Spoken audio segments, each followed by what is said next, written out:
Kelak kata Nabi di akhir zaman itu mereka rela menjual agama mereka, yang penting mereka bisa duduk bersama dengan penguasa.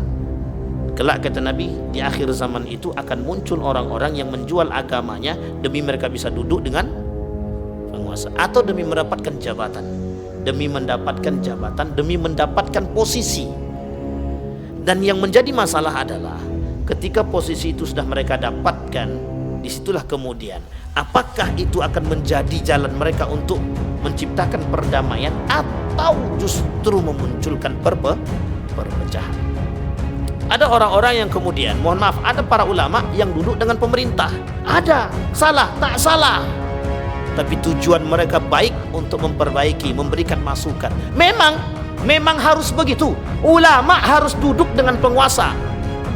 Kalau ulama tidak duduk dengan penguasa, justru mudah bagi para penguasa untuk menghancurkan.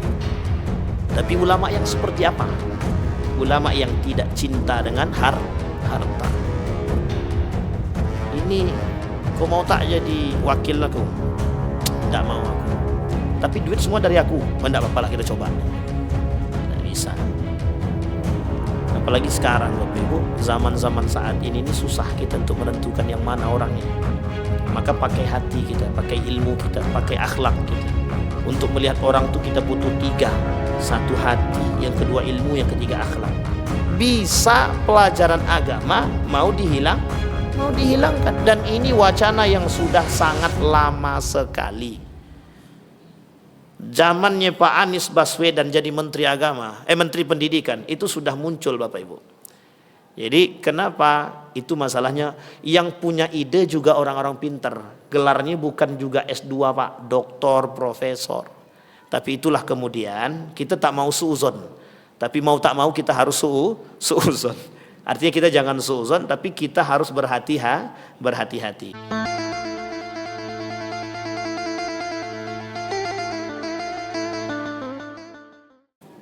A'udzu billahi minasyaitonir rajim. Bismillahirrahmanirrahim. Assalamualaikum warahmatullahi wabarakatuh. Alhamdulillahi rabbil alamin. Alhamdulillahilladzi an'ama bi ni'matil iman wal islam bihima tatimmus salihat. Ashhadu an la ilaha illallah wahdahu la syarika lah wa ashhadu anna Muhammadan abduhu wa rasuluh la nabiyya ba'd. Allahumma salli wa sallim wa barik ala hadzal nabiyil karim. Allahumma salli ala Muhammad wa ala ali Muhammad fil alamin innaka Hamidum Majid. Ya ayyuhan nasu taqu rabbakumul ladzi khalaqakum min nafsin wahidah wa khalaqa minha zawjaha wa batha minhuma rijalan katsiran wa nisaa'a wattaqullaha alladzi tasaaluna bihi wal arham innallaha kana 'alaikum raqiba. Wa qala Allahu ta'ala ya ayyuhalladzina amanu taqullaha wa qulu qawlan sadida yuslih lakum a'malakum wa yaghfir lakum dhunubakum wa man yuti'illaha wa rasulahu faqad faza fawzan 'azima. Innal ladzina yaktumuna ma anzalallahu minal kitab wa yashtaruna bihi thamanan qalila ulaika ma ya'kuluna fi butunihim illa an-nar wa la yukallimuhumullah yaumal qiyamah wa la yuzakkihim wa lahum adzabun alim. Wa idza khala ba'duhum ila ba'din qalu atuhadditsunahum bima fatahallahu 'alaikum liyuhajjukum bihi 'inda rabbikum afala ta'qilun. Shadaqallah. Bapak Ibu sekalian yang berbahagia, mudah-mudahan Allah selalu melimpahkan rahmatnya kepada kita semua. Kita menjadi manusia yang istiqamah dalam menuntut ilmu. Allah cerdaskan kita dengan keimanan. Allah teguhkan iman kita di akhir-akhir hayat kita. Allah jadikan kita manusia yang selalu taat dan bersyukur kepada Allah. Kemudian Allah jadikan keluarga yang sakinah, mawaddah warahmah. Allah jadikan anak-anak yang saleh dan salihah. Amin ya rabbal alamin. Baik Bapak Ibu sekalian yang berbahagia, kita lanjutkan kajian kita ulama su. Ada beberapa poin, insyaallah mudah-mudahan beberapa pertemuan yang akan datang insyaallah bisa kita selesaikan materi ulama su, atau sebenarnya enggak enak juga ngomongnya ulama su gitu ya. Tapi dalam bahasa lain disebut, ada yang disebut dengan al-waliyur rahman dan waliyus syaitan. Dia ada dua wali itu disebutkan dalam kitab karangan Syekhul Islam Abdul Abbas. Kata beliau, wali itu terbagi dua, al-waliyur rahman dan al-waliyus syaitan. Jadi ala wali rahman, walinya Allah, kemudian ada yang disebut dengan walinya syaitan. Apa perbedaan walinya Allah, waliullah dan walinya syaitan itu? Itu terletak pada hati dan keimanannya. Yang bisa menentukan siapa karakternya. Bagaimana kita bisa melihatnya dari ibadahnya? Bagaimana kita bisa melihatnya dari akhlaknya? Bagaimana kita bisa melihatnya dari sifat-sifat duniawinya?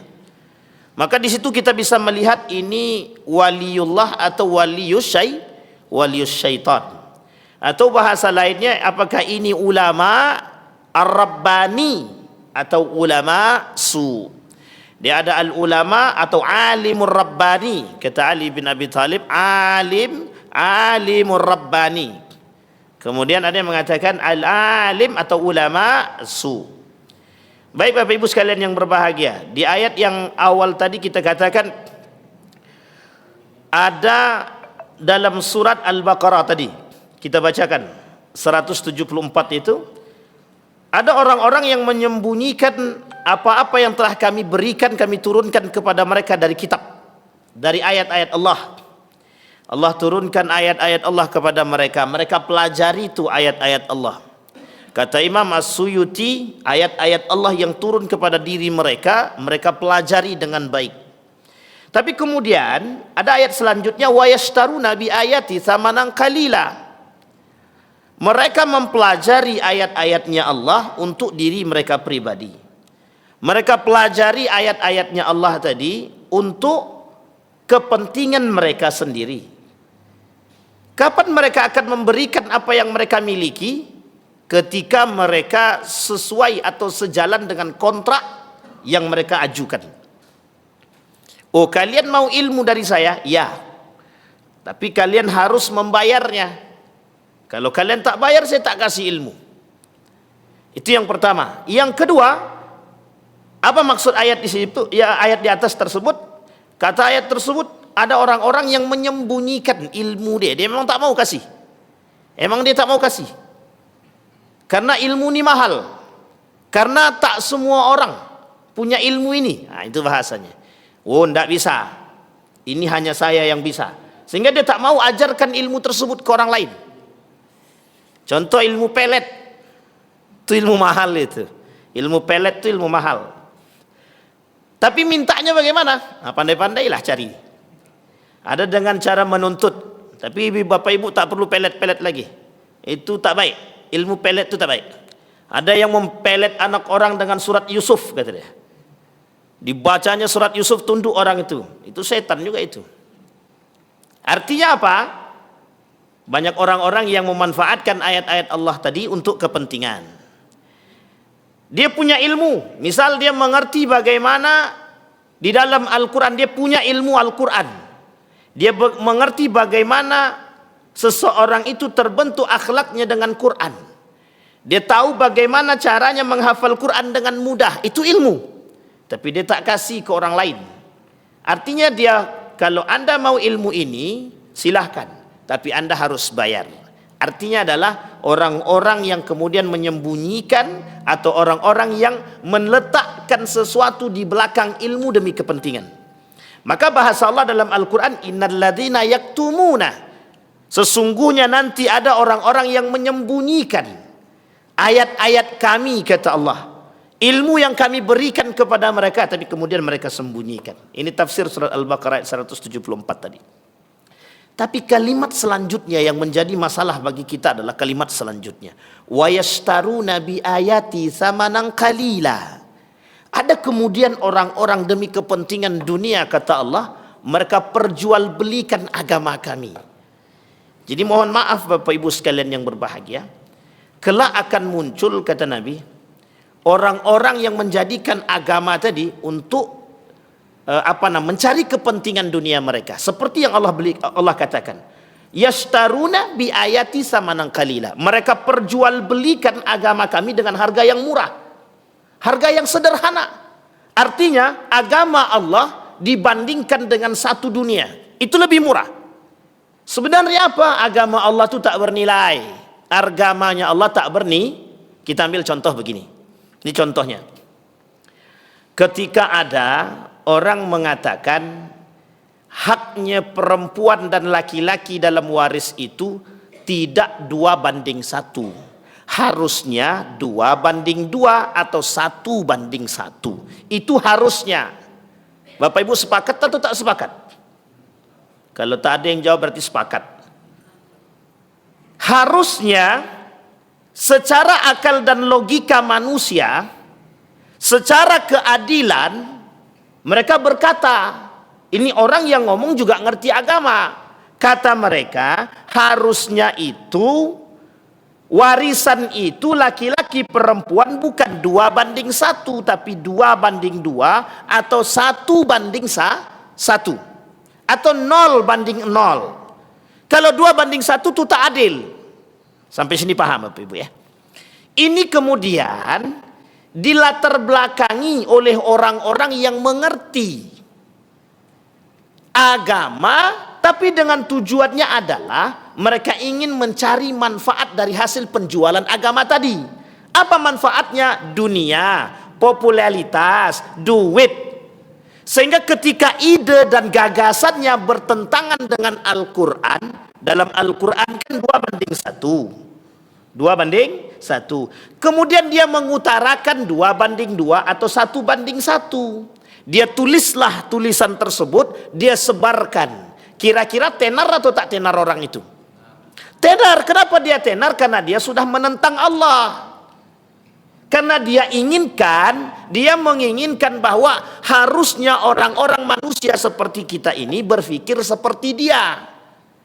Tidak boleh namanya 2:1, itu tidak adil, kata mereka. Sampai sini paham ya Bapak Ibu ya? Nah, ini kemudian Bapak Ibu menjadi pandangan kalangan-kalangan, mohon maaf, yang cukup berilmu. Apa alasan mereka? Alasan mereka adalah keadilan.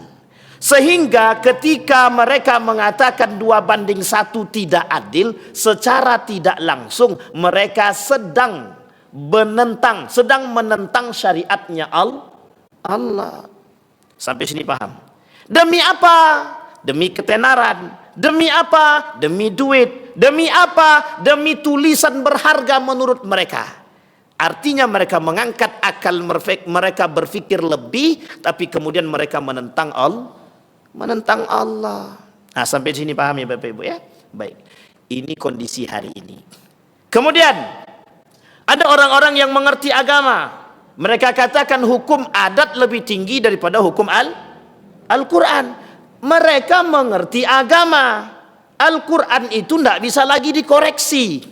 Anda manusia yang menulis Al-Quran itu Allah, tidak perlu koreksi.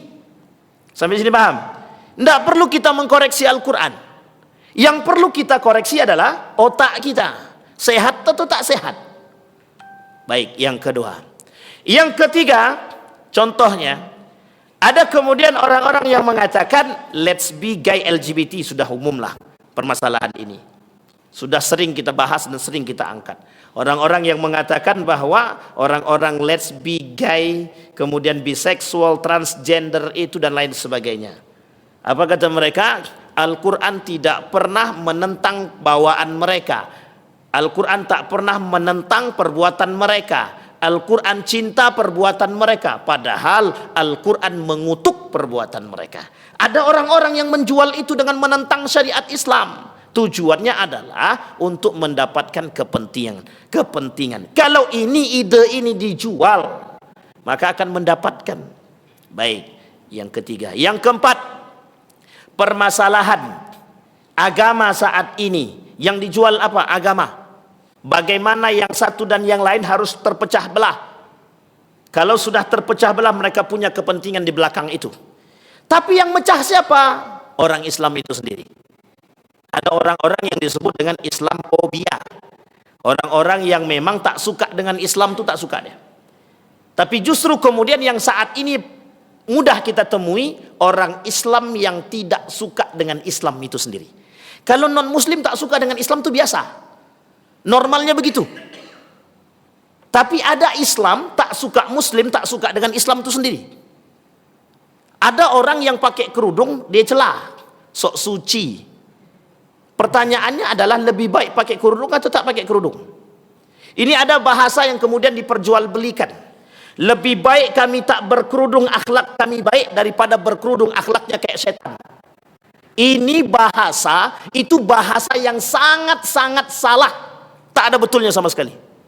Yang baik itu apa? Akhlak baik, kerudung baik. Sampai sini paham Bapak Ibu? Berkerudung membuat mereka berakhlak mulia. Akhlak mulia, berkerudung juga bagian daripada akhlak mulia. Sekarang ada orang yang kemudian celana cingkrang, pakai jubah, sholat di masjid 5 waktu, mulutnya kayak setan, kata dia. Ini bukan bahasa, ini bahasa yang diperjualbelikan. Artinya apa? Lebih baik orang tidak pakai kerudung. Maaf bahasanya. Lebih baik tidak pakai kerudung tapi berakhlak daripada berkerudung tapi tak punya akhlak. Ingat bahasa ini. Apa yang kemudian terjadi dengan bahasa ini? Yang terjadi dengan bahasa ini pembodohan. Tidak ada yang lebih baik. Tak pakai kerudung memang tak baik. Tidak ada orang perempuan tak pakai kerudung kemudian masuk surga, itu tidak ada. Allah katakan pakai jilbab, tutup. Berarti kita harus. Kalau ada orang yang menentang perintah Allah, kira-kira masuk surga apa tak masuk surga? Kalau dia tobat masuk surga. Kalau tak tobat ya belum tentu masuk surga. Sama laki-laki juga. Solatnya lima waktu di masjid, kata dia. Lebih baik aku solat di rumah tapi akhlakku baik daripada solat di masjid tapi mulutnya masih mencaci. Tidak, itu tidak baik Pak. Sama sekali perkataan itu tidak ada baiknya sama sekali. Pergi haji, bolak-balik pergi umrah, tapi kelakuannya masih kayak gitu juga, masih suka pakai celana pendek, mending tak pergi haji sama sekali, apa gunanya, kata kita. Sampai sini paham PB? Salah, tak ada kalimat itu salah. Kenapa saya katakan salah? Kita sedang dibodoh-bodohi dengan kalimat itu. Sekarang sedang rame. Apa sedang rame sekarang? Majelis Ulama Indonesia melalui fatwanya, ini yang kelima. Majelis Ulama Indonesia dengan fatwanya mengatakan ucapan selamat Natal atau agama lain haram. Siapa yang tak sepakat angkat tangan Bapak Ibu? Masih banyak yang tak sepakat. Bahkan yang tak sepakat itu dari kalangan-kalangan ulama juga. Orang-orang yang mengerti agama. Wallahu alam, kalau betul karena ijtihad mereka atau ijtima' mereka tak ada salah. Tapi kalau karena kepentingan yang berada di belakang mereka, itulah yang disebut dengan ulama su. Ada orang-orang yang kemudian mengemukakan argumentasi menolak fatwa haram tersebut karena ada unsur kepentingan. Tapi kalau bukan karena unsur kepentingan, perbedaan kita ambil, tak ada masalah. Tapi mohon maaf Bapak Ibu sekalian yang berbahagia, jangan tertipu. Saya mengatakan lebih baik kita mengikuti fatwa ulama, Majelis Ulama Indonesia. Kenapa? Ini fatwa li umum. Keumuman fatwa ini untuk kita semua. Kenapa? Karena kita bukan orang yang mengambil fatwa. Yang berhak mengambil fatwa siapa? Majelis Ulama Indonesia. Tapi kemudian muncul kelompok-kelompok yang kemudian mohon maaf, mereka tak setuju dengan fatwa Majelis Ulama Indonesia yang mengharamkan ucapan-ucapan demikian. Sekarang pertanyaannya adalah, andai kata yang menolak itu adalah para alim, mengerti agama, karena dorongan kepentingan atau unsur toleransi dan lain sebagainya, ada unsur yang kemudian mereka sembunyikan, maka sesungguhnya mereka adalah ulama su. Tapi kalau ada unsur-unsur ijtihadi yang memang harus mereka kedepankan, itu kemudian menjadi bagian daripada perbedaan pendapat. Kita tak boleh mencaci maki. Sekarang bagaimana kita tahu? Insya Allah Allah bukakan yang hak dan Allah yang batil tetap batil, yang hak tetap hak. Akan Allah tunjukkan yang batil tersebut. Yang hak Allah tunjukkan, yang batil Allah tunjukkan. Kita tinggal tunggu saja. Siapa orang-orang yang punya permainan di belakang itu? Kalau niatnya baik, dalam ijtihad itu, dalam ijtima' itu tak ada salah. Dalam ijma' tersebut alhamdulillah. Tapi kalau niatnya buruk, kemudian untuk tujuannya menggerogoti para alim ulama kita dengan fatwanya, maka sesungguhnya mereka ulama su. Sampai sini paham ya Bapak Ibu ya? Baik. Ada kemudian yang keenam, contoh yang lain. Apa contoh yang lain? Fatwa keharaman khamar. Fatwa keharaman khamar. Sudah jelas-jelas Allah katakan sesuatu yang memabukkan itu haram.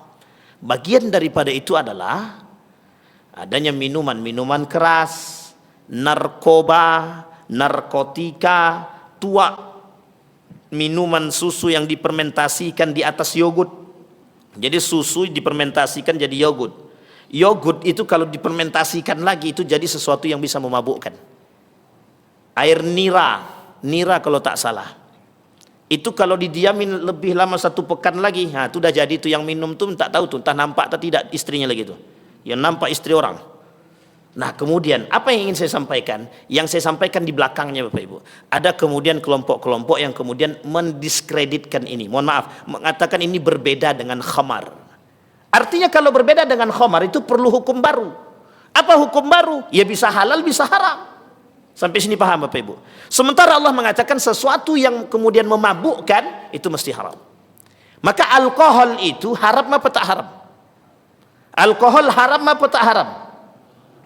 Haram, tapi bagi kesehatan pengecualian.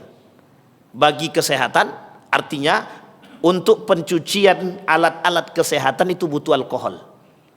Dan itu oleh para ulama tidak seutuhnya diharamkan, tapi ada yang kemudian diperbolehkan dengan tingkat persenan yang tertentu. Pakai baju yang kemudian ada alkoholnya, boleh apa tak boleh? Minyak wangi, mohon maaf, pakai minyak wangi tapi ada campuran alkoholnya, boleh apa tak boleh? Bapak Ibu boleh apa tidak? Ini meragukan nih, karena banyak yang pakai minyak wangi yang pakai alkohol kayaknya nih. Lebih bagus Ustaz, lebih awet, lebih harum. Kalau pakai minyak wangi non alkohol tuh kayak serasa apa namanya? Minyak apa namanya itu?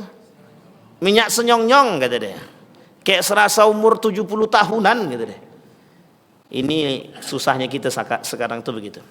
Nah, apa kemudian yang akan Allah berikan kepada mereka? La yukallimuhumullah, kata Allah yang pertama. Allah tak akan ajak mereka berbicara. Yang kedua, la yuzakkihim. Allah tidak akan mau mensucikan mereka. Kalau ada orang-orang yang mengerti agama tapi mereka sembunyikan ilmu mereka, tapi mereka jadikan ilmu mereka untuk mencari kepentingan dunia, ilmu agama. Apa kata Allah? Mereka tidak akan disucikan oleh Allah. Walahum adzabun alim. Bagi mereka yang ketiga azab yang sangat pedih. Tapi kemudian ada yang keempat. Apa kata Allah yang keempat? Mereka ulaika ma yakuluna fi butunihim illa nar. Sesungguhnya apa yang mereka dapatkan dari hasil mereka tadi, misal ada orang yang menjual agama, menjual fatwa. Kemudian dapat tuh, mohon maaf, kalau ada jual fatwa misalkan harganya 40 juta. 40 juta dia dapat karena jual fatwa tadi, misal.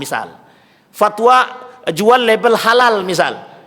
Misalkan ada warung makan tapi dia pengen dapat ada produk baru, pengen dapat label halal. Karena pengen dapat label halal, dulu kan susah. Harus melalui 2. Kalau tak salah Dinkes satu lagi kalau tak salah BPOM dari Majelis Ulama Indonesia. Jadi 2, susah tuh dapatnya. Nah, muncullah mohon maaf, ada yang kemudian bermain dengan gaya tersebut. Sehingga begini Bapak Ibu, orang yang menjual fatwa untuk mendapatkan label halal kek atau untuk diperbolehkan kek dari apa yang mereka perbuat, kemudian dia terima dapat label halal. Nah, orang yang memberikan label tersebut, misalkan dia dapat 40 juta, semua 40 juta kemudian dia berikan, dia makan, dia kasih ke anak istrinya. Apa yang sudah mereka makan, mereka masukkan ke dalam perut mereka. Sesungguhnya mereka sedang memasukkan api neraka ke dalam perut mereka. Ada 4 ancaman Allah bagi mereka. Berat nih Bapak Ibu. Jadi memang ulama su' itu berat kali. Sebenarnya tak ada enak-enaknya memang. Di dunia dicela orang, dicaci maki orang. Oh tapi mohon maaf, ya kadang-kadang dalam situasi tertentu memang nikmat itu. Apa contohnya? Contohnya adalah ketika menerima duit tadi. Wah, enak kan? 40 juta misal. Tapi kemudian ternyata mereka memasukkan sesuatu ke dalam perut mereka seperti memasukkan api neraka ke dalam perut mereka. Sadis atau tak sadis itu? Ada yang mau seperti itu Bapak Ibu? Tidak ada. Saya yakin kita tidak ada yang mau demikian. Kenapa? Karena Allah sangat mencela dan mencaci maki demikian. Baik, ada 4 ancaman. Yang pertama, la yuzakkihim. Yang kedua, la yukallimuhumullah. Yang ketiga, bagi mereka azab yang sangat pedih. Apa korelasi apa maksudnya Allah azab sangat pedih tadi?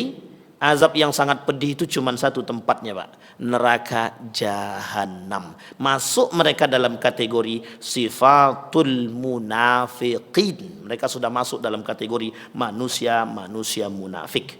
Itu yang kemudian harus kita perhatikan. Yang sulit itu menentukan apa nih orang munafik atau tidak. Itu yang susah Bapak Ibu. Kalau mudah kita menentukan mana yang munafik dan tidak, itu enak kita. Baik, lanjut. Yang kemudian kita lanjut pembahasan kita yang kemarin, kita lanjut nomor yang kelima. Ciri-ciri orang-orang yang dikategorikan ulama su', memanipulasi kebenaran demi mendapatkan keuntungan duniawi yang sedikit. Sudah kita bacakan tadi.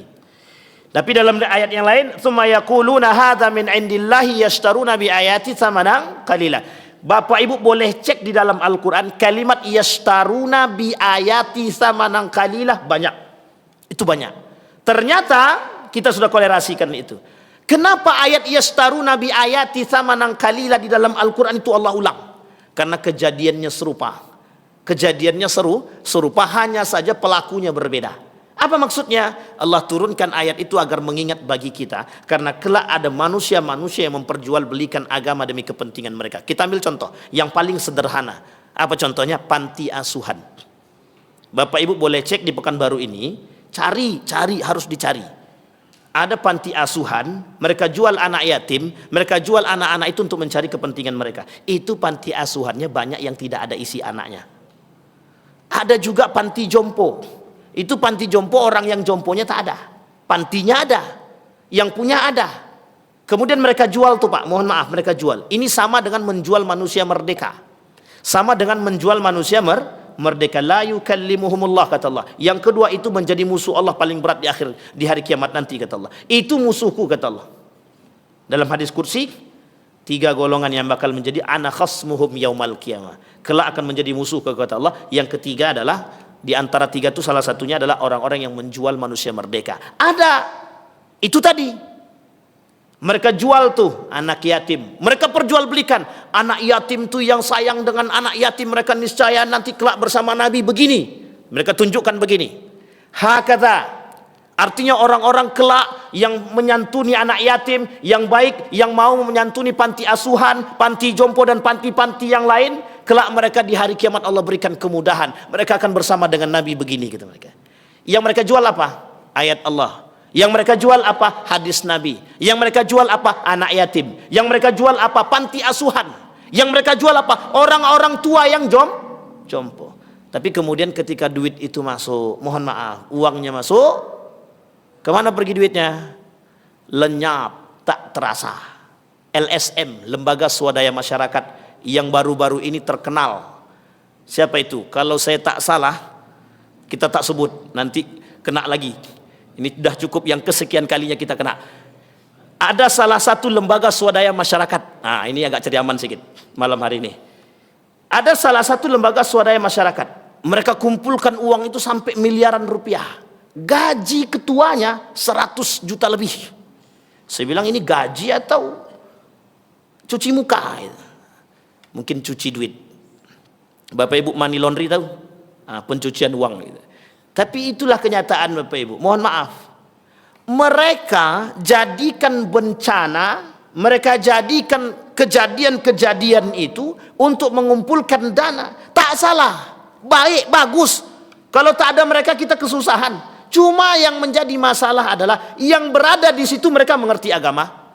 Tapi mengapa, mohon maaf, kepentingan mereka, keinginan mereka menjadi sesuatu yang mereka pertuhankan sehingga mereka tak mengingat orang-orang yang kemudian ada di sana. Masa ia gajinya 100 juta Kalau kayak gitu, jangankan dia, saya pun mau. Gaji 100 juta untuk lembaga swadaya masyarakat. Berapa banyak dana yang dia kumpulkan? Itu justru Pak, Bapak Ibu, kalau ada lembaga swadaya masyarakat yang mengumpulkan dana banyak di atas miliaran, itu bisa kita harus cari tahu. Apalagi gajinya sampai 100 juta. Kalau gaji ketuanya 100 juta, mesti pendapatannya lebih dari 1 miliar per bulan itu. Kalau sempat 1 miliar per bulan, gajinya 100 juta, kira-kira berapa persen itu? 10%. Sementara, mohon maaf, sementara zakat saja, pengelola zakat saja tidak boleh dapat lebih dari sekian. Itu pun bermasalah. Sampai sini paham Bapak Ibu ya? Itu pun bermasalah. Banyak orang-orang mau masuk, mohon maaf, mereka ngerti agama, tapi pengen masuk jadi ketua zakat dan lain sebagainya, pakai suap juga itu. Na'udzubillahi min dzalik. Hati-hati. Tidak ada masalah, mereka yang akan mempertanggungjawabkan kelak di akhirat apa yang mereka perbuat. Sampai sini paham ya Bapak Ibu ya? Baik, itu yang kita takutkan saat ini. Cuman kita bisa berbuat apa? Kita tak bisa berbuat apa-apa, tapi ada hal yang harus kita buat. Apa? Bisa atau tidak bisa, kita tetap harus berbuat. Artinya apa? Kalau kita tahu, maka kelak kata Nabi di akhir pernyataan itu, kata Nabi, kalau engkau ketemu dengan orang demikian, jangan pernah engkau duduk bersama mereka. Allah bilang, fala taq'udu ma'ahum, jangan duduk bersama mereka. Dalam riwayat Nabi mengatakan jauhi mereka, kata Nabi. Harus kita jauhi. Artinya menjauhi mereka kalau kita takut iman kita goyang. Tapi kalau kita kuat iman, mampu membuat mereka berubah, atau setidaknya kita tidak terjangkit penyakit mereka, ya tidak ada masalah. Musafahah tetap berjalan. Tapi kalau bisa, kalau memang kita bisa, mampu biar mereka tahu akan perbuatan mereka, kita menghindari mereka. Tujuan menghindari mereka agar mereka bisa merasa bahwa perbuatan yang mereka buat adalah salah. Itu yang menjadi masalah kita saat ini Bapak Ibu. Baik. Itu yang kelima. Kemudian yang keenam, ciri ulama su itu yang keenam, tidak mau bertobat. Tak mau bertobat. Nah, ini korelasinya begini. Jadi saya mohon maaf juga, ini jangan ada yang tersinggung nih para asatid yang lain sebagainya. Kalau ada asatid ya memang salah dia, tapi kemudian tak mau dikritiki, tak mau dikritik dia, itu juga bagian daripada, mohon maaf, itu ulama-ulama su juga itu. Artinya mereka merasa diri mereka, kalau mereka tidak mau dikritik, itu tandanya mereka merasa lebih pintar. Tapi mohon maaf juga, jangan mengkritik di depan umum, itu tak punya adab namanya. Sebaik-baiknya mengkritik itu adalah dengan akhlak yang mulia juga. Kita tidak pengen mereka punya akhlak yang tidak mulia atau akhlak mazmumah, tapi kemudian kita melakukan perbuatan akhlak yang mazmumah. Itu sama saja kita menunjukkan sesuatu, menghilangkan sesuatu, mendatangkan sesuatu. Menghilangkan yang busuk, mendatangkan yang busuk. Sampai di sini paham Bapak Ibu ya? Jadi cara mengkritik orang jangan di depan umum, tak baik. Nah, Ustadz mohon maaf, boleh kita duduk sebentar? Boleh. Di mana? Di warung kopi. Jelas di situ orang ramai. Nggak bisa begitu. Di dalam kayak atau di mana kayak terserahlah gitu. Itu kalau memang kita mengetahui kesalahannya. Tapi kalau tidak, yakin kita akan kesalahan itu, kita ambil poin tersebut, kita pahami dulu, nanti di rumah kita cari. Kalau kita tak punya, cari, datang ke guru, kita tanyakan ke guru, Ustadz, betul enggak begini pemahamannya A, B, C, D? Kalau ternyata pemahaman Ustadz tadi betul menurut dia, maka ikuti. Kalau tidak, kemudian sampaikan. Kita punya kewajiban untuk menyampaikan itu Bapak Ibu. Yang sekarang tidak ada adalah ketika ada orang yang mengerti, pintar, cerdas, alim, salah, tak ada yang mau menasehati, tak ada yang kemudian mau mengkritik, tak ada yang mau membenarkan. Kenapa tak ada? Kami takut Ustadz ternyata dia lebih pintar dari kami. Itu masalah. Masalah betul itu. Jangan mengagungkan manusia melebihi pengagungan kepada Allah. Jangan. Ini mohon maaf Bapak Ibu, terlalu banyak manusia mengagungkan manusia, bukan mengagungkan Allah. Makanya bahasa tadi disebut dengan adanya waliur rahman dan ada walius syaitan.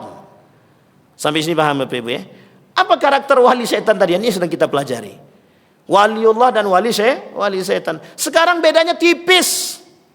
Waliullah itu tipis dengan wali syaitan itu bedanya tipis.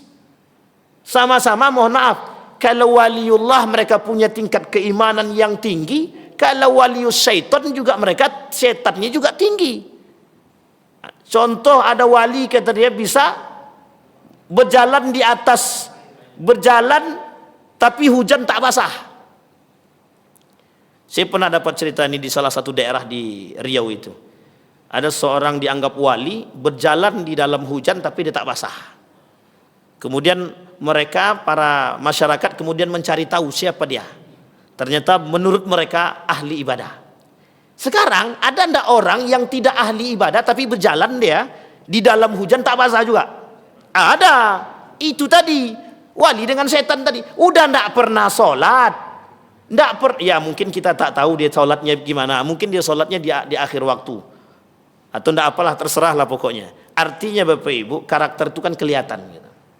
Hanya saja kita ini terkadang mudah percaya antara dukun dan alim.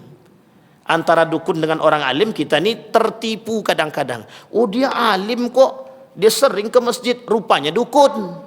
Dukun itu main dengan setan. Ada dukun tak main dengan setan. Nah nanti komenlah di sini yang mau komen setelah ini. Ada dukun yang tak main dengan setan? Tak ada, Bu. Dukun itu rata-rata main dengan setan. Saya tidak tahu, tangan saya patah nih. Saya pernah datang ke salah satu tempat pengobatan di Jawa itu, tangan ini patah, cuma 5 menit. Pengobatannya pakai batu, saya tidak tahu batu itu sampai sekarang. Tapi memang seminggu kemudian sembuh itu. Tapi bengkok, artinya nggak sempurna juga. Itu karena saya lasak aja itu. Sampai sini paham Bapak? Seminggu kita datang jauh-jauh dari satu daerah, kemudian sampai ke situ cuma 5 menit. Menunggu antrinya panjangnya minta ampun. Nah, sampai di sini paham ya Bapak Ibu ya. Kita perlu hati-hati. Kayak Ponari. Tahu kan Bapak Ibu Ponari, dah tersebut lagi namanya kan? Ponari itu. Ini dah berkali-kali kita sebut Ponari ini. Banyak kali yang percaya. Coba bayangkan Bapak Ibu, berapa banyak yang ngantri itu. Itu beda tipis itu. Kalau Bapak Ibu datang ke orang saleh, misal Bapak Ibu mohon maaf, kita ada ulama kita anggap dia alim saleh, datang kita ke situ bawa air. Pak minta doakan. Kita minta doa kepada orang saleh itu boleh apa tak boleh? Berdoa dengan wasilah orang soleh boleh apa tak boleh? Boleh, tak ada salah. Bahkan Nabi pun begitu. Diambilnya air putih, datang seorang sahabat kepada Nabi untuk berobat, diambilnya air putih, ditiupkan oleh Nabi, dibacakan dulu Al-Fatihah 3 kul, tambahkan Al-Baqarah, ditiupkan, kemudian diminum. Sebenarnya kalau dah Nabi tinggal mengadahkan tangan ke atas dia selesai. Tapi Nabi ingin tunjukkan kepada kita betapa doa-doa yang dibacakan itu mampu memberikan kesehatan dengan izin Allah. Ini ndak dibawa Coca-Cola kemudian diminum, ya Kak, sampai kiamat ndak akan sembuh tak? Yang dibawa Coca-Cola. Nah, ini yang harus kita pahami Bapak Ibu. Maka perbedaan orang-orang berilmu dengan dukun pun tipis. Kita anggap itu bukan dukun dia Ustaz, tapi orang pintar dia. Entahlah pokoknya, bagi saya sama saja. Nah, hati-hati Bapak Ibu ya. Baik, lanjut. Kemudian yang ketujuh, sombong, dipermainkan oleh nafsunya. Nah, ini juga sudah kita sampaikan 3 hal yang akan menghancurkan manusia. Yang pertama adalah orang-orang yang mempertuhankan hawa nafsu. Siapapun dia, itu mesti akan dihancurkan oleh Allah. Nah, begitu juga para alim. Cuman masalahnya orang alim lebih mudah untuk dihancurkan oleh Allah, dan lebih berbahaya dan lebih besar azabnya dari Allah terhadap mereka orang alim yang kemudian mempertuntunkan hawa nafsu mereka. Kenapa? Mudah enggak bagi orang alim itu terjerumus dalam nafsunya? Mudah Pak, mohon maaf mudah. Orang alim ini banyak. Aku ini poligami demi mengangkat derajatnya Allah. Kalau tak cantik tak akan mau dia. Percayalah itu. Tapi ini kan sunnah Nabi, betul. Itu sunnah Nabi. Yang tak sunnah itu ente. Begitu. Terlalu banyak orang yang mohon maaf mengangkat poligami demi sesuatu. Tapi kalau murni karena ingin mendapatkan keridhaan Allah dan sunnahnya baginda Nabi Muhammad SAW, silahkan, tak ada masalah. Yang berani, saya kira Pak Yendi tak berani. Jangankan Pak Yendi, saya pun tak berani. Sampai sini paham? Jangan kita kowar-kowar mendalilkan sesuatu. Nah ini yang saya maksud. Kita jual agama tadi begitu. Kita berdalil sesuatu tapi sesungguhnya kita pelaku. Kita berdalil sesuatu tapi kita pelaku. Apa contohnya? Kita berdalil sesuatu kita pelaku. Contoh yang lagi begini. wahai para jamaah, jangan lupa, pokoknya kalian harus minum madu. Pas disuruh beli madu, udahlah kami cukuplah minum obat aja lah. Tak mau dia minum madu. Tapi dia mengatakan madu. Padahal dia jual madu tapi dia tak minum madu. Nah, ini masalah juga. Jadi orang-orang yang kemudian memanfaatkan dalilnya Allah, dalil ayat-ayatnya Allah, kemudian hadis-hadis Nabi untuk kepentingan pribadi. Kalian jangan suap. Ya, dia ngomong kayak gitu, ternyata dia caleg. Dia takut kalau suap dia kalah. Kan begitu. Tapi memang kalah menang tetap suap haram. Kalah menang tetap suap haram. Sampai sini paham Bapak Ibu ya. Jadi orang-orang yang mempertuntunkan hawa nafsu dia. Afara'aita man ittakhadha ilahahu hawahu. Nanti kelak kalian akan melihat manusia-manusia yang menjadikan hawa nafsu mereka Tuhan mereka. Apa contohnya? Mohon maaf. Ada sekelompok alim kemudian meniadakan akhlak mereka demi kepentingan jabatan. Itu ada. Kelak kata Nabi di akhir zaman itu mereka rela menjual agama mereka, yang penting mereka bisa duduk bersama dengan penguasa. Kelak kata Nabi di akhir zaman itu akan muncul orang-orang yang menjual agamanya demi mereka bisa duduk dengan penguasa atau demi mendapatkan jabatan, demi mendapatkan posisi. Dan yang menjadi masalah adalah ketika posisi itu sudah mereka dapatkan, disitulah kemudian apakah itu akan menjadi jalan mereka untuk menciptakan perdamaian atau justru memunculkan perpecahan. Ada orang-orang yang kemudian, mohon maaf, ada para ulama yang duduk dengan pemerintah. Ada, salah, tak salah. Tapi tujuan mereka baik untuk memperbaiki, memberikan masukan. Memang harus begitu. Ulama harus duduk dengan penguasa. Kalau ulama tidak duduk dengan penguasa, justru mudah bagi para penguasa untuk menghancurkan. Tapi ulama yang seperti apa? Ulama yang tidak cinta dengan harta. Ini kau mau tak jadi wakil aku? Tidak mau aku. Tapi duit semua dari aku. Oh tidak apa-apa lah, kita coba. Tidak bisa. Apalagi sekarang Bapak Ibu, zaman-zaman saat ini susah kita untuk menentukan yang mana orangnya. Maka pakai hati kita, pakai ilmu kita, pakai akhlak kita. Untuk melihat orang itu kita butuh 3. 1 hati, yang kedua ilmu, yang ketiga akhlak. Kita melihat orang itu dengan 3. Dengan hati, dengan ilmu, dengan akhlak. Kalau hati itu dah tahu kita Pak. Kemudian akhlaknya, ilmunya, itu kita bisa lihat. Kemudian bagaimana mereka dengan ilmu yang mereka katakan. Kalau mereka menyampaikan ilmu tapi mereka tak menjalankan, itu sulit bagi kita untuk bisa mengikuti mereka Bapak Ibu. Karena itu paling tidak ciri khas yang nampak daripada ulama mereka berbicara tapi mereka tidak menjalankan. Bahasa Allah dalam Al-Quran, kabura maqtan indallahi an taqulu ma la taf'alun.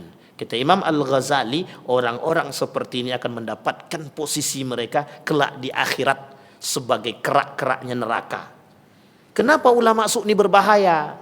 Kata Imam Al-Ghazali, kenapa ulama-ulama ini berbahaya? Kata beliau, karena orang-orang seperti ini justru yang akan mengantarkan mereka kepada abwab jahannam. Yang mengantarkan manusia, yang mengantarkan orang-orang yang sudah beriman tadi, yang seharusnya masuk ke dalam surga, tapi mereka antarkan ke dalam neraka.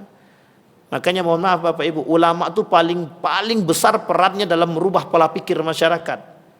Tapi kemudian mereka merubah pola pikir masyarakat bukan ke jalan yang betul, tapi justru sebaliknya.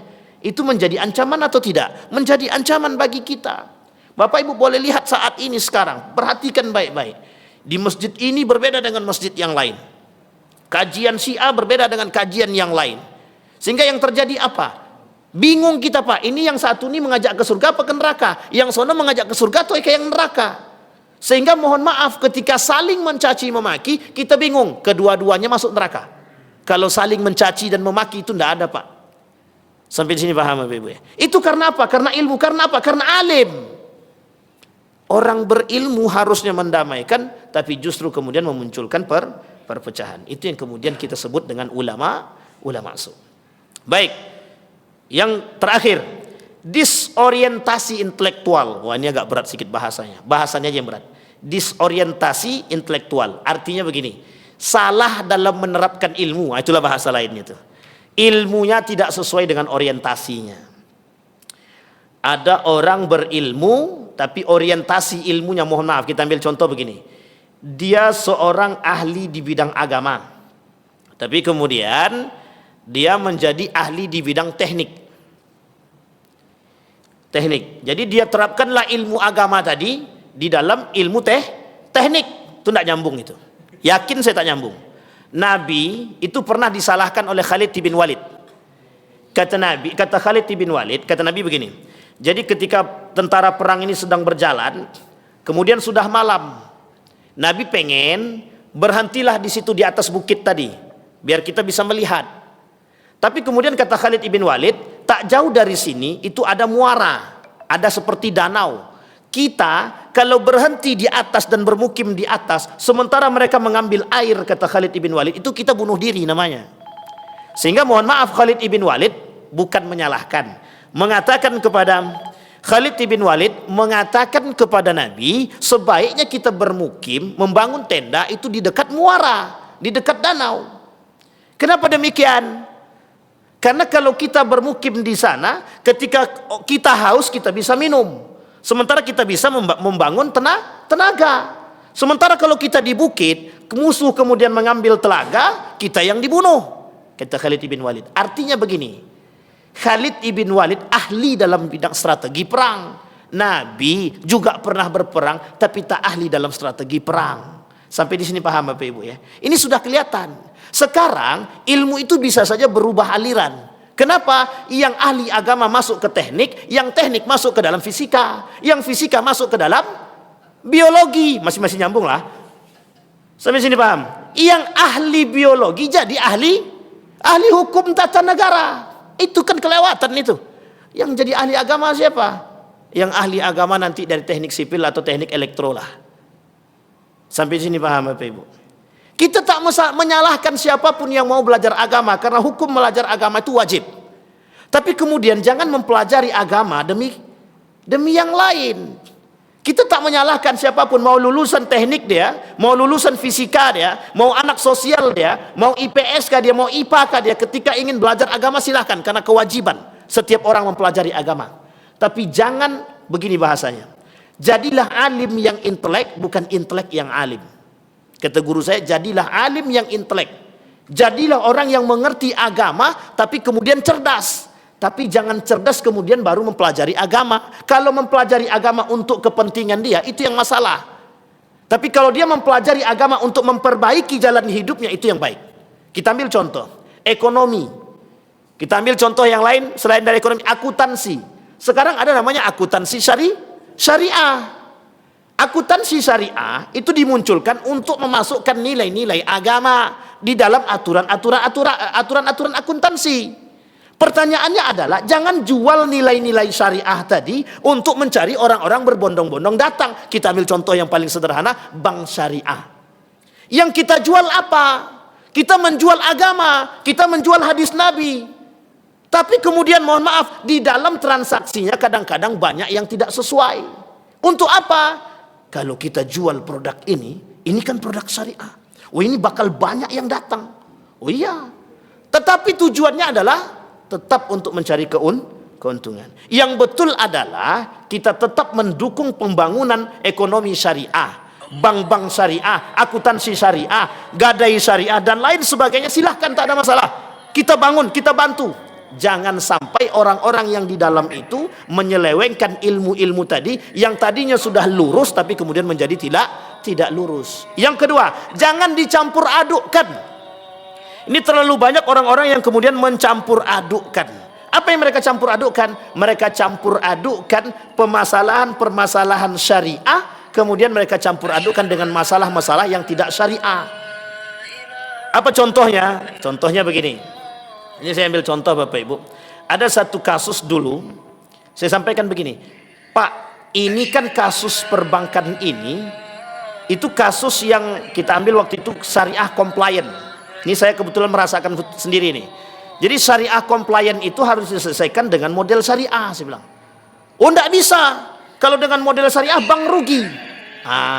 Muncul orang-orang yang punya kepentingan, apa kata dia? Kita alihkan. Kenapa harus kita alihkan? Kita alihkan dengan metode-metode yang lain, yang penting kita mendapatkan keuntungan, kata dia. Ini menjadi masalah, Pak. Kita tanya langsung itu ke salah seorang itu. Kebetulan mereka DPS itu. Saya bilang, Pak, kok bisa ini dicampur adukkan? Ini kan tidak sejalan, ini kan tidak sesuai dengan agama, ini kan tidak sesuai dengan syariah. Apa kata dia? Tidak ada masalah, yang penting bang untung, kita untung, kata dia. Itu masalah hari ini begitu, Pak. Itu karena apa? Disorientasi tadi. Siapa yang bermasalah? Siapa yang melakukan disorientasi tadi? Alim, orang-orang mengerti, orang yang cerdas, orang yang pintar. Coba kalau mereka nggak ngerti, coba kalau mereka bukan ketika mereka menjalankan ilmu yang lurus, kira-kira akan terjadi hal demikian? Enggak. Maka masyarakat berubah pola pikir kita jadinya. Seperti yang pernah saya ceritakan, ada namanya investasi bodong. Jamaah kita cerdaskan, jangan ada yang datang, jangan ada yang main investasi bodong. Jawaban jamaah itu sederhana, Ustadz itu main, jadi menurut kami itu baik. Kita ambil contoh, Bapak Ibu sudah tahu kan, paytrend dan lain sebagainya, MLM, multi level marketing, itu menghalalkan yang haram, kalaupun halal, menghalalkan yang haram. Tidak bisa demikian. Sekarang berubah bentuk. Memang tak lagi MLM, tapi ada namanya MLM yang lain. Modelnya, namanya berubah, tapi modelnya hampir sama. Sekarang banyak yang di MLM kan, banyak sawit, pupuk sawit pun di MLM kan. Kalau kau punya anggota banyak, tenang, kata dia. Yang di atas enak, yang di bawah tersiksa. Yang cari siapa? Yang di atas obat-obatan. Itu karena apa? Disorientasi. Yang buat begitu siapa? Orang alim. Uniknya lagi tertipu karena fulus. Kalau tak ada fulus, ya tidak mungkin, Bapak Ibu. Sampai di sini paham, Bapak Ibu? Jadi begitu berat musuh kita hari ini, karena kita berhadapan dengan orang-orang yang munafik. Dan orang-orang munafik itu mereka berada dalam tingkat kecerdasan. Memang tinggi-tinggi cerdasnya, Pak. Tingkat kecerdasannya tinggi-tinggi, pintar-pintar. Itu yang saya katakan beberapa waktu yang lalu. Kalau ada sarjana S1 yang ngomong, kemudian yang sudah S3 ngomong, saya sangat yakin sekali kalau kita tertipu kalau kita lebih mendengarkan yang S3 daripada S1. Yang kita takutkan begitu. Kadang-kadang S1 kita anggap Gus Baha itu tidak ada S1, S2, S3-nya itu. Gus Baha itu tidak ada S1, S2, S3-nya. Itu termasuk salah satu ulama tafsir di dunia, anggota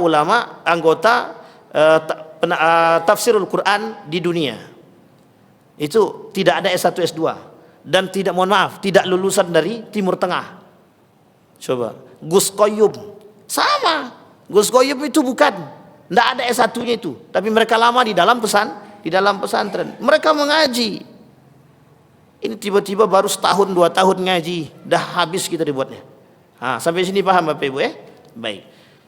Yang begitu-begitu tuh cerdas-cerdas. Nah, Bapak Ibu, ini nanti ada kaitannya dengan perang pemikiran. Kaitannya dengan perang pemikiran ini dulu pernah kita bahas. Jadi memang apa yang kita kaji itu berkesinambungan. Salah satu yang dimaksud dengan disorientasi intelektual tadi adalah begini, Bapak Ibu. Sekarang itu kita ini dalam dunia perang pemikiran.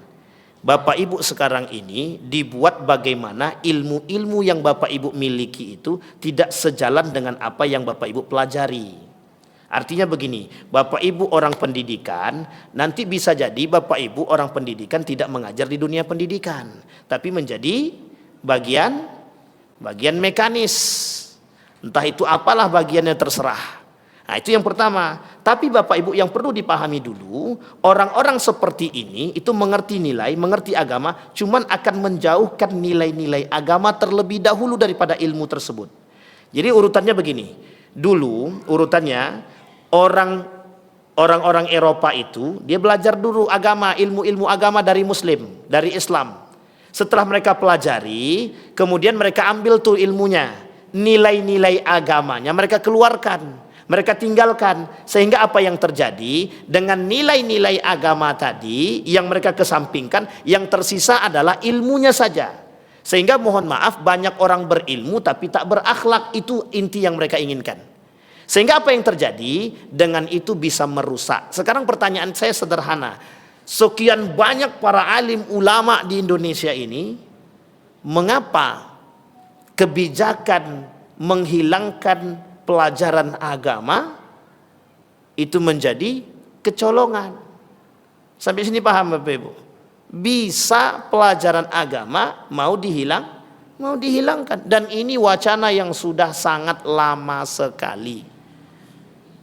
Zamannya Pak Anies Baswedan jadi Menteri Menteri Pendidikan itu sudah muncul Bapak Ibu.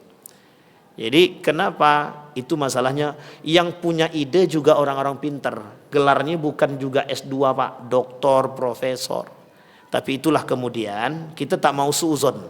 Tapi mau tak mau kita harus suuzon. Artinya kita jangan suuzon, tapi kita harus berhati-hati. Insya Allah kita lanjutkan di pertemuan yang akan datang, yang terakhir. Mudah-mudahan di pertemuan yang akan datang sudah berakhir ulama su kita. Nanti kita akan coba membahas, karena ini agak was-was juga nih ulama su nih. Tertawa abang-abang di depan nih karena sudah merasa melihat dicaci dan dimaki.